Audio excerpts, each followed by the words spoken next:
Bismillahirrahmanirrahim.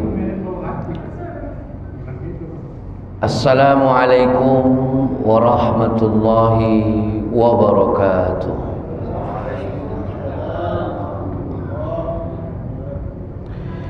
Alhamdulillahi rabbil alamin. Wa bihi nasta'in ala umurid dunya waddin. Asyhadu an la ilaha illallah wahdahu la syarikalah. Iyyahu na'budu wa iyyahu nasta'in. Wa asyhadu anna Muhammadan 'abduhu wa rasuluhu al-mab'uutsu rahmatan lil 'alamin. Allahumma shalli wa sallim wa barik ala hadzal nabiyil karim sayyidina Muhammadin wa ala alihi wa ashabihi ajma'in. Amma ba'du. Yang saya hormati bapak-bapak, ibu-ibu, para ustaz, jamaah Masjid Ubudiyah yang dirahmati dan dimuliakan Allah Subhanahu wa ta'ala. Pertama sekali dan yang paling utama, mari sama kita memanjatkan puja, puji serta rasa syukur kita kehadiran Allah Subhanahu wa ta'ala atas segala nikmat karunia yang Allah anugerahkan kepada kita, sehingga malam yang berbahagia ini kita dapat bertemu kembali, berkumpul bersama di masjid kita ini dalam rangka kajian rutin kita setiap malam Sabtu ba'da maghrib, yakni pengajian tafsir Al-Quranul Karim. Tidak lupa salawat bertangkaikan salam kita sanjung tinggikan keharibaan junjungan kita Rasulullah Muhammad sallallahu alaihi wasallam. Allahumma shalli wa sallim alaihi. Mudah-mudahan kita termasuklah ke dalam kelompok golongan umatnya yang akan mendapat syafaat di yaumil akhir kelak. Amin ya rabbal alamin. Bapak-bapak, ibu-ibu, jemaah yang dirahmati Allah Subhanahu wa ta'ala. Malam hari ini kita akan lanjutkan kembali kajian tafsir kita, masih di seputar surah Thaha. Ya, surah Thaha. Ayat kita kemarin kita sudah sampai ayat ke-15, yaitu ayat yang berbicara tentang Nabi Musa alaihissalam ditanya oleh Allah Subhanahu wa ta'ala perihal mukjizat yang akan diberikan Allah kepadanya. Jadi Allah Subhanahu wa ta'ala menceritakan kisah Nabi Musa kepada Nabi Muhammad sallallahu alaihi wasallam.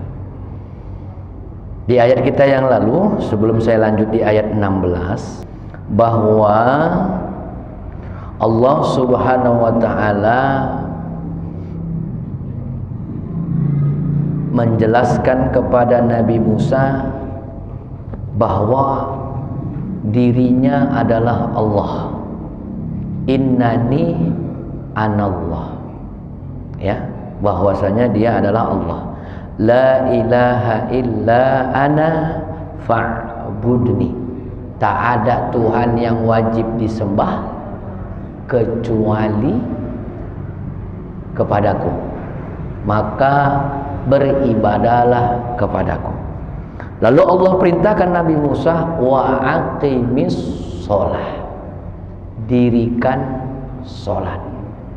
Nah, cuma sholat Nabi Musa tentu tak sama dengan sholat di zaman kita, Pak. Syariat Nabi-Nabi itu agak berbeda-beda ya Bu. Memang perintahnya tetap sholat, tapi menyangkut gerakannya, tata caranya itu berbeda dengan Nabi kita, ya. Kemudian Allah juga suruh apa? Allah perintahkan juga apa? Allah jelaskan apa kepada Nabi Musa? Innas sa'ata atiyatun, bahwa hari kiamat itu akan datang, akan tiba suatu masa namanya hari kiamat, ya.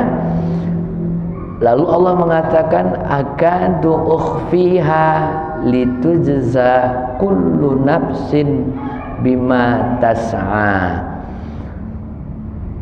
Ya, bahwa Allah Subhanahu wa taala merahasiakan waktunya agar setiap orang dibalas sesuai dengan apa yang telah dia usahakan.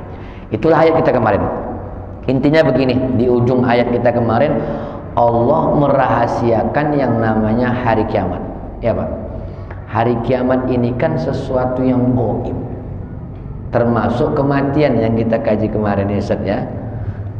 Itu dirahasiakan supaya apa? Supaya Bapak Ibu kita semua mawas diri, ya, selalu siap mempersiapkan bekal. Jadi kapanpun nanti diambil oleh Allah, kita sudah siap. Maka malam hari ini kita lanjut ayatnya. Allah mengatakan dalam firman-Nya, A'udzubillahi minasyaitonirrajim. Fala yasuddannaka 'anha man la yu'minu biha wattaba'a hawahu fatarda. Maka janganlah engkau dipalingkan dari kiamat itu oleh orang yang tidak beriman kepadanya. Bapak Ibu jemaah yang dimuliakan Allah Subhanahu wa taala,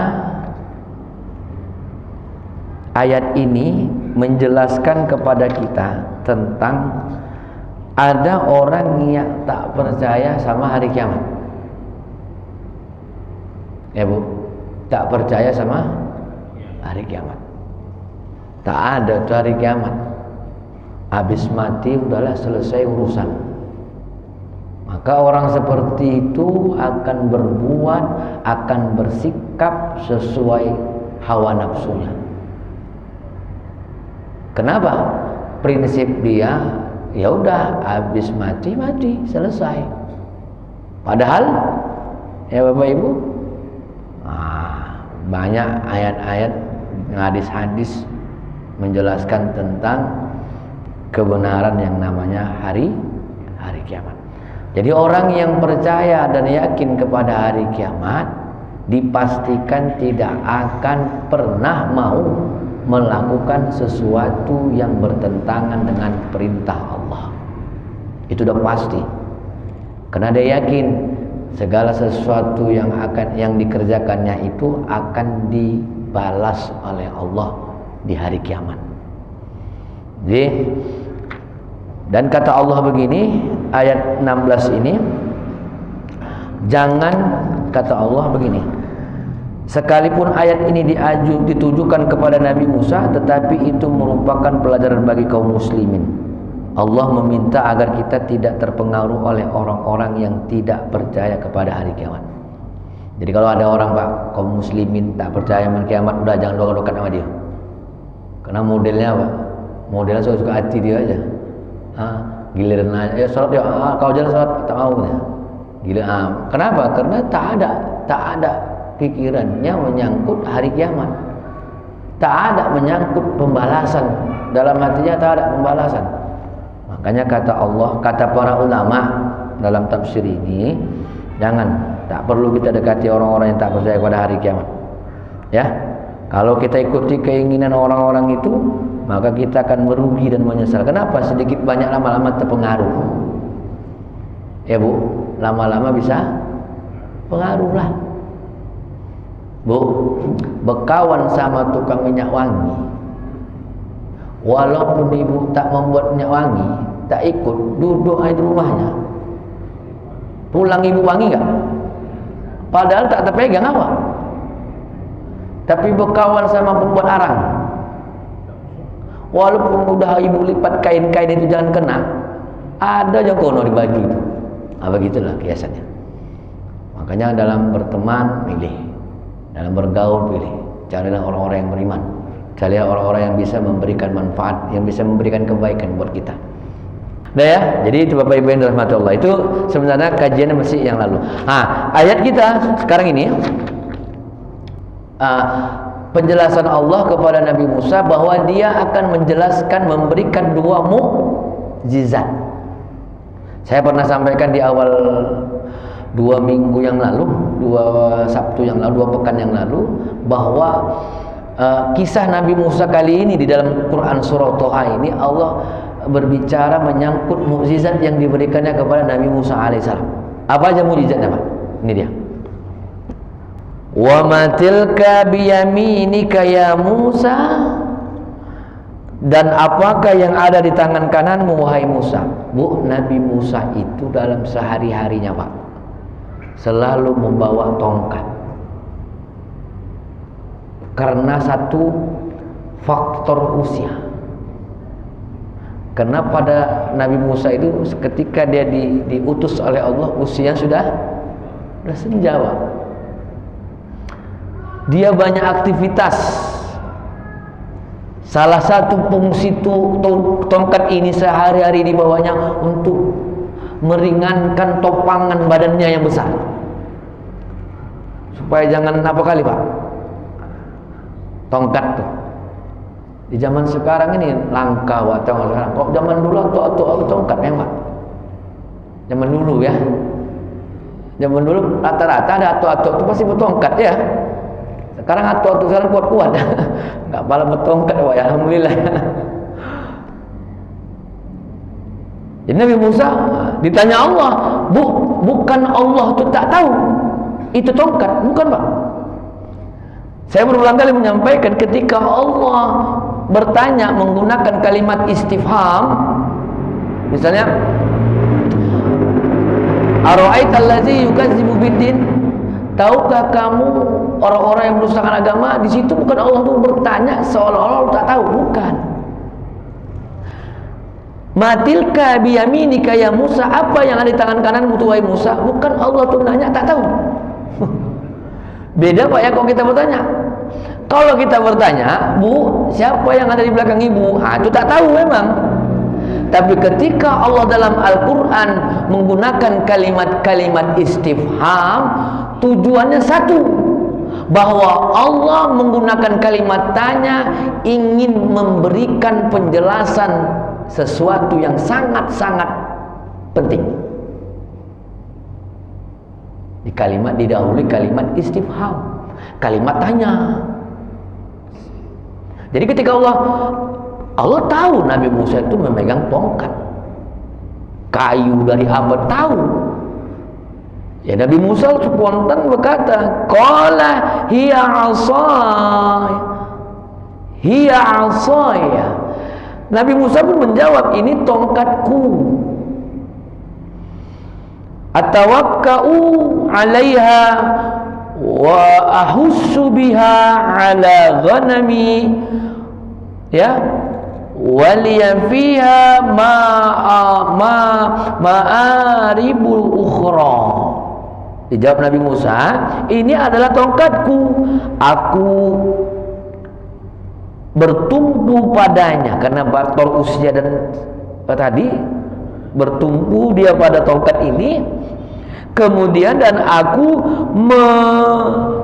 merontokkan daun-daun dengan tongkat ini sebagai makanan kambingku, dan bagiku masih ada lagi manfaat yang lain. Jadi tongkat itu fungsinya selain menopang badannya, kadang-kadang dia membasmi mengambil daun-daun itu pakai tongkat tuh, sekaligus menghalau kalau ada binatang-binatang yang tidak mengganggu. Taunya Allah itu fungsinya. Tapi pada saat itu Allah ingin memberikan sesuatu yang luar biasa, Pak, yang Nabi Musa tak menduga. Apa kata Allah? Qala alqiha ya Musa, lemparkan wahai Musa. Tongkat tadi, Pak, yang kayu tadi, disuruh Allah lemparkan. Ya, fa'alqaha fa'idahiyya hayyatun tas'a. Maka Nabi Musa pun spontan melaksanakan perintah Allah, dilemparkan, sebaik tongkat tadi nempel ke lantai, berubah menjadi ular yang sangat besar. lagi lincah. Kalau ular Pak, biasanya yang lincah itu yang mana? Yang kocep, yang bosar? Kalau bosar geraknya lambat kan? Ini ular yang bosar gerakannya cepat. Ya, siapa yang nggak kaget, siapa yang nggak terkejut pada saat itu berubah menjadi ular yang besar? Nabi Musa pun spontan begini. Qala khuzha. Setelah nengok atraksi ular tadi, disuruh pula sama Allah, ambil Musa. Disuruh ngambil tadi ular tadi. Ya, karena perintah Allah, ya di dalam hati campur duk, dia beranikan diri, diambilnya tongkat tadi langsung siup kayak siut. Jadi ketika dilempar, ketika mau diambil, dia tongkat lagi. Begitu. Ya ibaratnya kayak sulap juga lah Pak. Makanya kata orang kafir apa? Hadza sihrun mubin. Kata Fir'aun, nanti kita kaji itu. Fir'aun, ini sihir, kata si Fir'aun. Nanti kita kaji itu. Ya. Wala takhaf sanu'iduha siratahal ula. Maka kami akan kembalikan pada penduduknya ulang. Baru udah. Jadi itulah mukjizat pertama yang diceritakan Allah dalam ayat ini, yang diberikan Allah kepada Nabi. Dan riwayat-riwayat bahkan ayat-ayat lain menjelaskan fungsi tongkat ini antara lain. Tongkat ini bisa berubah jadi ular yang dapat mengalahkan ular-ular Fir'aun. Tanding Pak. Dipanggil seluruh penjuru negeri Mesir, para sihir berkumpul, masing-masing bawa tongkat, melemparkan tongkat, jadi ular semua. Ketika dilempar, habis ular musuh, dimakan ular Nabi Musa. Yang kedua, tongkat Nabi Musa inilah yang bisa membelah Laut Merah, Pak ya, belah. Yang ketiga, tongkat ini bisa membelah batu dan mengalirkan cahaya air. Nih, tiga nih fungsinya yang diberikan Allah kepada Nabi Musa, tongkatnya. Bisa menjadi ular, bisa membelah lautan, dan bisa membelah batu, dan masih banyak lagi fungsinya. Itulah mukjizat Nabi Musa alaihissalam. Kemudian Bapak Ibu, mukjizat yang kedua, Allah mengatakan wadmum yadak ila janahika nakhruju bayda'a min ghairi su'in ayatan ukhra. Musa, masukkan tangan kanan. Kata Allah apa Bu? Masukkan tangan kanan di mana? Di ketiak. Jadi Nabi Musa disuruh memasukkan tangannya, ibaratnya di gini Pak. Masukkan gini dalam ketiakmu, niscaya ia keluar menjadi putih bercahaya. Waktu dulu, inilah model baju gamis Nabi Musa itu Pak. Bahkan gamis yang dipakai Rasulullah. Kalau yang sekarang gamis-gamis kita udah modern ya. Kalau mau gamis ke Rasulullah, gamis itu nampak ketiak Pak. Jadi gamisnya itu bolong gitu. Kita udah modern ya, udah ada gaya ya istilahnya ya, gamis tapi modelnya udah tertutup.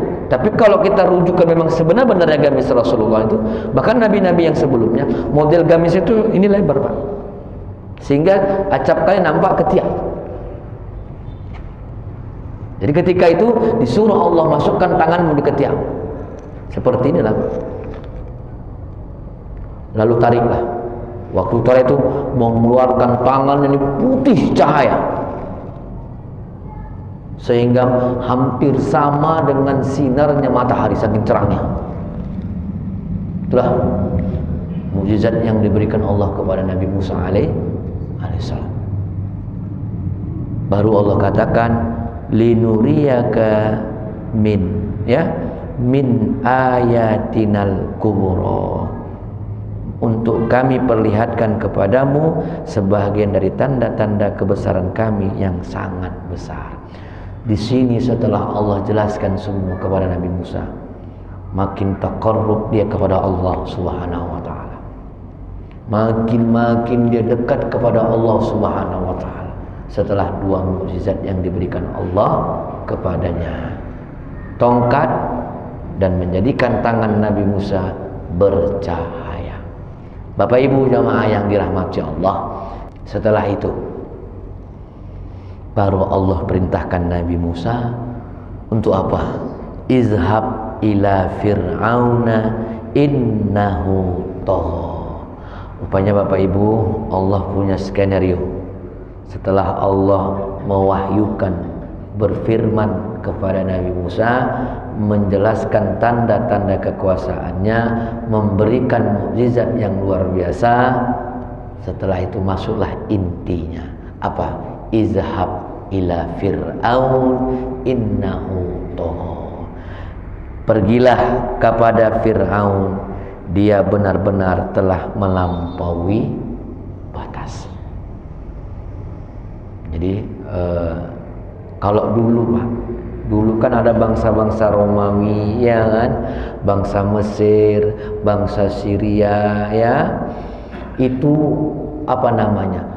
Mereka bangsa Romawi udah tahu siapa Fir'aun, terkenal itu. Bahkan Nabi Musa sebelum ke Mesir sekalipun udah dengar itu siapa Fir'aun. Dia itu memang di kalangan ulama itu sebenarnya berbeda pendapat siapa sebenarnya. Karena kalau kita bicara masalah Fir'aun, Fir'aun ini kan gelar Pak, bukan nama, tapi gelar bagi seorang pemimpin yang ada di Mesir pada saat itu. Kalau sekarang kan Mesir dipimpin oleh presiden, ya Pak ya. Kalau dulu namanya apa? Fir'aun. Dan itu sifatnya turun-menurun.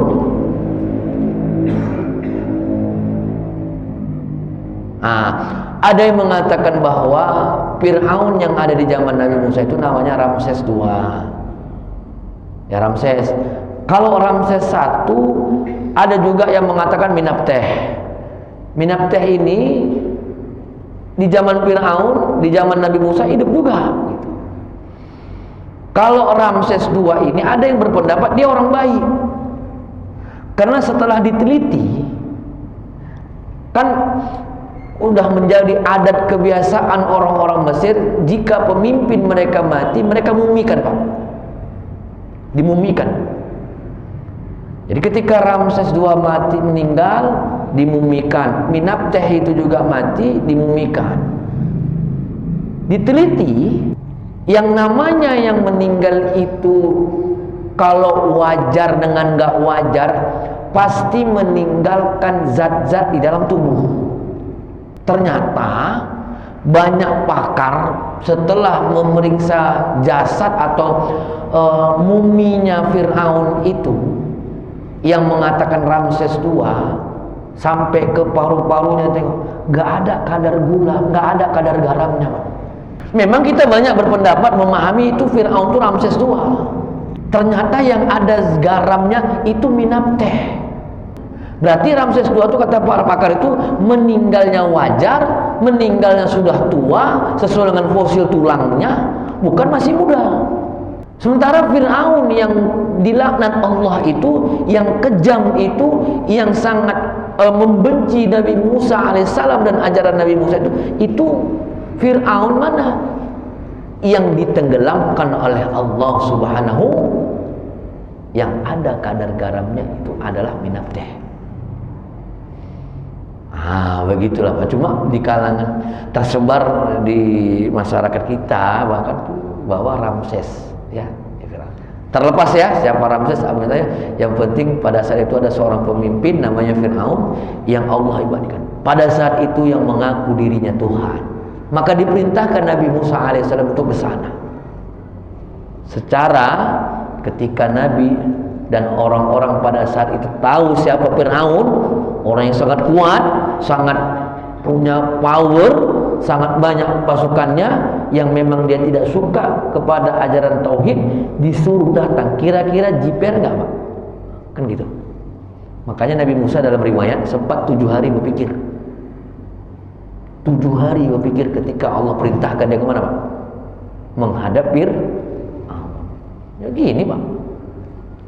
berpikir, banyak bermunajat dia. Sampai akhirnya sudah mantap hati dia bahwa firman Allah itu yang namanya Allah menyuruh, apa kata Allah di sini? Untuk memantapkan hati dia, Pak. Apa? Qala rabbishrah li sadri wa yassirli amri wahlul 'uqdatam min lisani.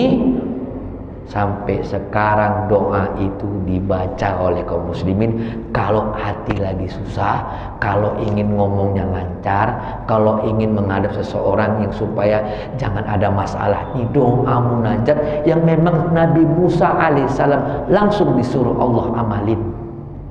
Ya Bu, dibaca Nabi Musa doa ini, akhirnya mantaplah hatinya, dia pun berangkat menjumpai Fir'aun.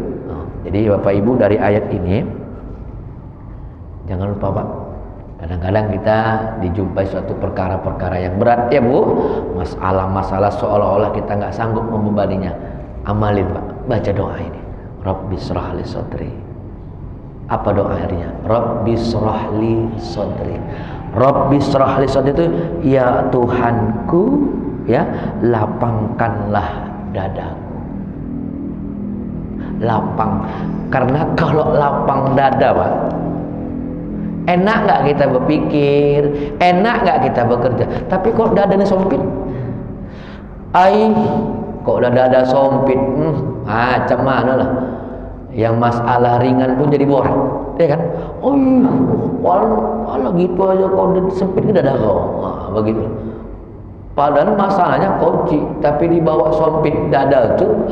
Tapi kalau yang lapang dada, walaupun masalah besar, jadi kecil. Begitulah ibaratnya. Rabbishrah li sadri wa yassir li, dia Allah yasir, mudahkan urusanku. Karena pada saat itu Nabi Musa kan akan menghadapi urusan yang sangat besar. Dia akan menghadapi seorang penguasa yang zalim, Fir'aun. Dan wahlul 'uqdatam min lisani,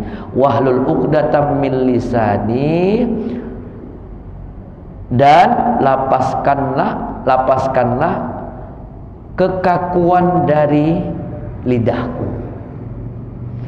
Namanya waktu ngomong sama kawan Pak, ngomong sama kita nih, sama ngomong sama orang-orang atas itu beda Pak. Bisa keselio lidah ya Pak ya. Kalau jumpa sama, ngomong sama itu keselio. Dari doa itu, wahlul 'uqdatam min yafqahu qawli. Allah katakan sekali lagi, yafqahu qawli, agar mereka mengerti perkataanku. Jadi kesimpulan ayat kita beberapa ayat malam hari ini bahwa Nabi Musa alaihissalam, ya, Nabi Musa alaihissalam diperintahkan Allah untuk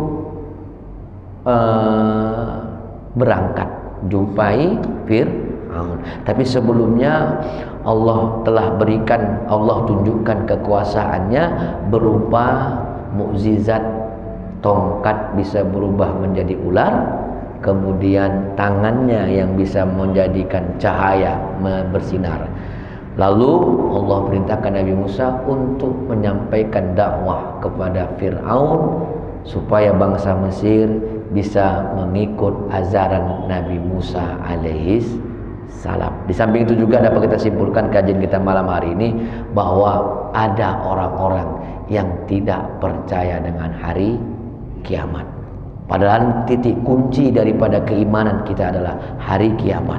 Orang yang percaya kepada hari berbangkit, hari kiamat, dipastikan orang tersebut akan melaksanakan segala perintah Allah. Dan sebaliknya, bisa jadi orang yang tidak melaksanakan perintah Allah, seperti tidak mau sholat, puasa, dikhawatirkan keimanannya menyangkut hari kiamat, bisa jadi tanda tanya buat kita semua. Saya rasa untuk sementara ini dulu yang dapat saya sampaikan. Mumpung masih ada waktu, kita diskusi dulu menyangkut tema kita pada malam hari ini. Bagi Bapak Ibu yang ingin bertanya, waktu dan tempat saya persilahkan. Baik, kalau dalam tafsir ini Pak dijelaskan bahwa selain mukjizat Allah itu Nabi Musa itu adalah tongkat, ada dia fungsi apa namanya, mengeluarkan cahaya tangannya. Dijelaskan dalam tafsir ini, ya, dijelaskan Allah dalam tafsir ini bahwa memasukkan tangan kanannya dan lengan bajunya, meletakkan bawah ketiaknya, maka setelah dikeluarkan tangannya akan menjadi putih, bersih, bercahaya dan tanpa cacat sedikit pun. Ini adalah mukjizat kedua sesudah mukjizat pertama yang mengubah tongkat Nabi menjadi ular. Tapi intinya Allah linuriyah. Kata Allah, kami hanya untuk menunjukkan min ayatina. Ya, tentu ya, namanya ini Pak, tangan biasa, mungkin ada cacat-cacat, warna belang. Ketika dimasukkan di badan tubuh dia itu keluar cahaya. Tapi apapun itu, Allah hanya ingin menunjukkan dirinya bahwa itu sebahagian kecil dari tanda-tanda kekuasaan kami, kata Allah. Jadi gitu Pak. Nah, kalau tongkat tadi jelas, memang fungsinya selain untuk ini bisa membelah batu, membelah lautan, berubah menjadi ular. Tapi satu sisi tangannya ini memberikan kekuatan. Kalau kita bahasa pemahaman kita awam itu menunjukkan power, ya Pak ya, kekuatan. Ya nama kekuatanmu kalau untuk sesuatu, wah, ulama mengatakan begini, itu cahayanya itu imbang sama cahaya Pak. Saking bersinarnya itu tangan dia itu. Jadi begitu Pak.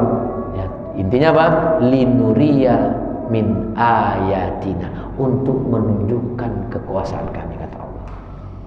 Baik Bapak Ibu, waktu juga yang membatasi kita. Sholat Isya sudah tiba. Maka kajian tafsir kita pada malam hari ini dengan pembahasan mukjizat Allah kepada Nabi Musa, mudah-mudahan ini bisa memberikan kita ilmu. Setidaknya kita memahami sebagian kisah para nabi yang dalam ayat ini diceritakan adalah kisah Nabiullah Musa alaihi salam. Ini dapat saya sampaikan, mudah-mudahan bermanfaat bagi kita. Insyaallah malam Sabtu depan kita sambung kembali. Saya akhiri, billahi taufiq wal hidayah. Assalamualaikum warahmatullahi wabarakatuh.